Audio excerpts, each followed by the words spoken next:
അല്ലെങ്കിൽ പാടത്ത് പണിയെടുക്കുന്നവരുടെ ബുദ്ധിമുട്ടോ അപ്പോൾ അതൊട്ടും ചെറുതല്ല. പാലക്കാട്ട് ആ ബുദ്ധിമുട്ട് ഒരല്പം കൂടുതലുമാണ്. കുടിവെള്ളത്തിന് പോലും പ്രശ്നം നേരിടുമ്പോൾ വരണ്ട് കിടക്കുന്ന പാടത്ത് നിരാശയോടെ നിൽക്കുകയാണ് അവർ.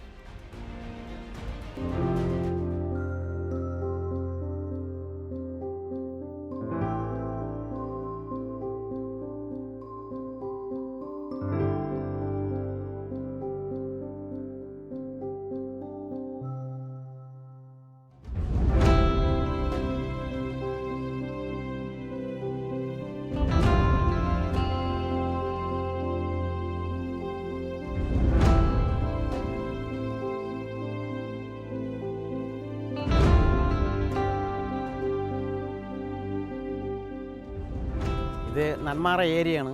ഞങ്ങളെ കൃഷിയൊക്കെ ഉണങ്ങിപ്പോയി. ഞങ്ങൾ 10-35 ആളും കൂടെ ചെയ്ത കൃഷികളെല്ലാം എല്ലാവരും ഉണങ്ങി. 10-50 ഏക്കർ ഉണങ്ങിപ്പോയി. ഞങ്ങൾ മഴ പ്രതീക്ഷിച്ചു, മഴയില്ല. ഡാമുകാരുടെ 2 വെള്ളം വന്നു. ഒരു വെള്ളം വന്നിട്ട് ഞങ്ങൾക്ക് 4 ദിവസം വന്നുള്ളൂ. പിന്നെ രണ്ടാം ട്രിപ്പിൽ ഒരു വെള്ളം വന്നു, ഒരു ദിവസം വെള്ളം വന്നു. അത് മുകളിൽ കുറച്ച് കിട്ടി. പിന്നെ താഴേക്കൊന്നും വെള്ളമൊന്നും വന്നില്ല. എല്ലാവരെയും ഉണങ്ങി. കഷ്ടം. ഞങ്ങൾ അതും ഇതൊക്കെ ആയിട്ട് എന്തെങ്കിലുമൊക്കെ ചെയ്തതാണ് കൃഷി. എല്ലാം ഉണങ്ങി. എല്ലാവരുടെയും പാടങ്ങളൊക്കെ പോയി. ഞങ്ങളെ ജീവിതം 10-35 ആൾക്കാരുടെയൊക്കെ ഇത് കിട്ടുമെന്ന് പ്രതീക്ഷിച്ചു. എല്ലാം പോയി. ഇപ്പം നമുക്കിപ്പോൾ ഒരു ഏക്കറയ്ക്ക് വന്നിട്ട് നാശം 10-50,000 രൂപ നഷ്ടമാണ്. ഞങ്ങൾ കള പറിച്ചു, ഓരോരോ കാര്യങ്ങളൊക്കെ ചെയ്തു. ഒന്നും കിട്ടിയില്ല. എല്ലാം പോയി.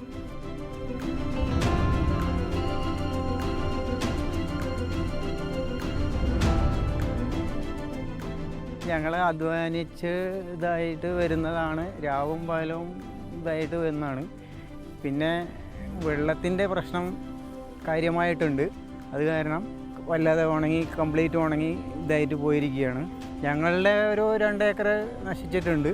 പിന്നെ ബാക്കിയുള്ളവരെ കാണുന്ന പാടങ്ങളിൽ മുഴുവനും എല്ലാവരെയും കൂടെ ഒരു 50 ഏക്കറോളം പോയിട്ടുണ്ട്. 50 ഏക്കർ നശിച്ചെന്ന് പറഞ്ഞു കഴിഞ്ഞാൽ വെള്ളമില്ലാഞ്ഞിട്ട് തന്നെയാണ് നശിച്ചിരിക്കുന്നത്. ഇനി കൊയ്യാൻ പറ്റില്ല. ഇനി പഞ്ചായത്തിൽ കത്തിച്ച് കളയ തന്നെയാണ്. അല്ലാതെ വേറെ വഴിയൊന്നും ഇല്ലല്ലോ. ഇതിൻ്റെ വൈക്കോൽ പോലും എടുക്കാൻ പറ്റില്ല.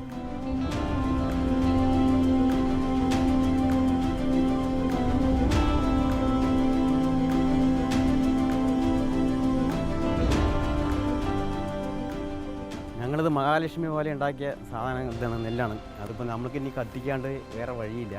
പിന്നെ ഞങ്ങൾക്ക് ഒരു വെള്ളമൊക്കെ കിട്ടിയെങ്കിൽ ഞങ്ങൾ കൊയ്ത് തന്നെ.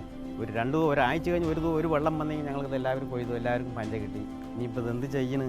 ഇത് കത്തിക്കുക പറഞ്ഞാൽ അടുത്തൊക്കെ വീടും അപ്പുറത്തൊക്കെ വീടുണ്ട്. എല്ലാവരുടെയും കത്തും. കത്തിക്കാനും പറ്റില്ല. കത്തിച്ച് കഴിഞ്ഞാൽ ഭയങ്കര ഇതാകും. ഞങ്ങളിനി എന്തെങ്കിലുമൊക്കെ ചെയ്യണം.